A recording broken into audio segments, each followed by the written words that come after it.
I talk a lot about health on my channel. I'm a doctor. I'm supposed to. For those of you who don't know me, my name is Mike. I'm an internal medicine physician, and I recently got labs done. I really do believe transparency is necessary. You can be a do as I say, not as I do kind of person and still be effective, but that's just not my style. I want to be the brains behind the operation as well as the example. Part of that will be my lab data, so we're going to go through it. A brief history lesson: I have been a type 1 diabetic for almost 28 years now, so that's why I have to get my labs drawn so often. So in order, we're going to do my A1c, we're going to do my metabolic profile, and then finally we're going to get to that cholesterol. My hemoglobin A1c was 6.8%, and I am pretty okay with that, and I'll tell you why in a minute, but first a little backstory about A1c. The other term for this is glycosylated hemoglobin. You have sugar in your bloodstream all the time. You have hemoglobin in your blood all the time inside the red blood cells. The red blood cells are permeable to glucose, sugar. Your red blood cells last about 120 days, so over the course of that 120 days, sugar will affix itself to those hemoglobin molecules. To get a hemoglobin A1c, we test what percentage of those hemoglobin molecules have glucose on. That's simple. Now, if that's out of the way, here's why I'm actually okay with this A1c. First of all, I'm still getting used to this pump. It's been almost a year now, and there are still things that I'm learning, things that I'm trying to come to terms with, like I'm not that great at pre-bolusing for meals, giving myself insulin before meals, and it is a learning curve. I'm well on my way to doing really well with that. The second reason I'm okay with this, and probably the more important reason, when I try to control my A1c to get to 6 or below, I was having really bad hypoglycemic episodes. I almost died once. I don't want to do that again. So while I would prefer to be in like the 6.3 to 6.5 range, I'm happy with 6.8, given that this is still a learning curve. I'm still learning how to use the pump. I'm still learning how my body reacts to all sorts of different things. I'm okay with it. Now let's look at my metabolic panel. Electrolytes look great. I wasn't really concerned about that. But one thing I was a little surprised about is my creatinine of 1.15.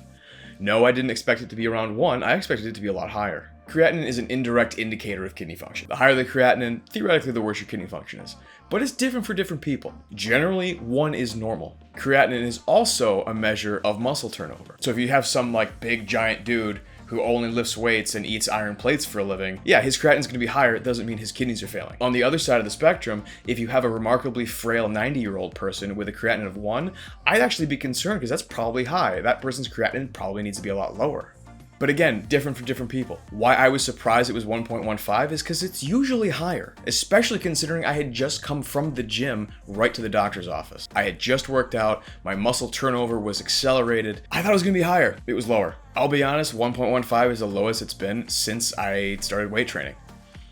I will take it. As another aside, when your kidneys fail, your creatinine goes up and not down. On top of this is my AST and ALT. They are a little bit elevated. Again, I just came from the gym. That could be why. The other reason is it's been high my whole life, and it's been high in my dad his whole life. It's been high in his dad his whole life. Maybe that's just normal for me. Like I said, these are normal ranges as far as the lab is concerned, but they may be abnormal person to person to person to person. Just because the lab says it's abnormal doesn't mean it actually matters. As far as I'm aware, these numbers have been stable for a decade, if not more. I don't think I care. And now the big one, drum roll please, cholesterol.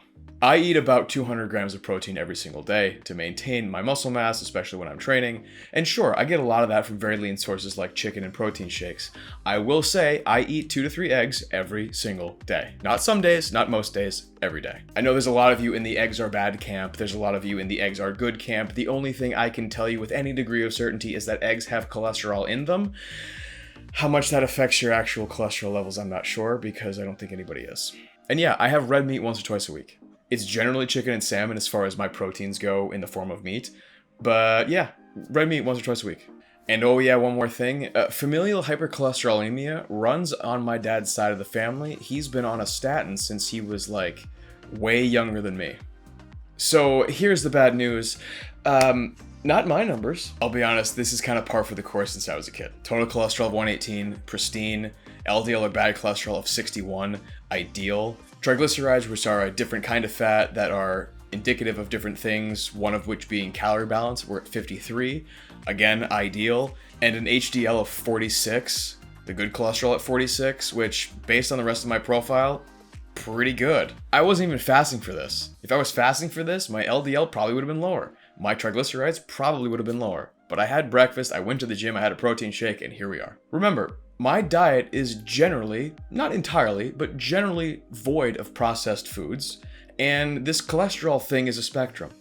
you can get cholesterol in through your mouth, and your liver can produce it. Cholesterol is important. Among other things, it's a building block of hormones and it gives your cells structural integrity. So it's not like you shouldn't have any cholesterol. You should have some, just not too much. But it is a genetic spectrum. Even if you consume zero cholesterol, your cholesterol still may be high because your liver produces a ton of it. Obviously, based on these numbers, my liver doesn't produce that much. Overall, I'm actually pretty happy with these labs.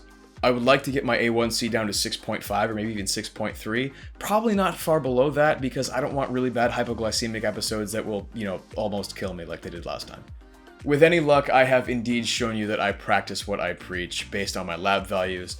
My genetics, you can take them or leave them, I suppose, but I seem to be doing an okay job. So hopefully I've let you know that, yeah, I tell you to do stuff, but that's the same stuff I'm doing. Any questions about what you saw in this video?